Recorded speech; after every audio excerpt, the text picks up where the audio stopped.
जसको घरमा बुढोसँग पैसा देऊ न अलिकति भनेर माग्छ नि, त्यो घरमा बुढा र बुढीको सम्बन्ध अलिक कमै हुन्छ, फितलै हुन्छ, त्यहाँ मजबुत हुँदैन। तपाईँहरू ढुक्क लेखे मलाई कराए नै गराउनुहोस्, गाली गरे नि गर्नुहोस्, बुढोसँग गएर बुढीले पैसा माग्नु पर्यो भने त्यो घरमा सम्बन्ध अलिकति चिसो हुन्छ भनेको बुढाले छुट्टै राख्छ क्या, अनि बुढीले गएर माग्नु पर्छ। त्यो घरको सम्बन्ध कस्तो हुन्छ, मोबाइलको पासपोर्ट दिए हुँदैन, फेसबुकको पासपोर्ट दिए हुँदैन।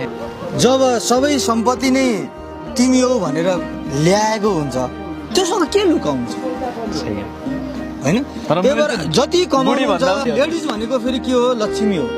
हामी लक्ष्मीसँग लुकाउँछौँ भने हामी के कमाउँछौँ?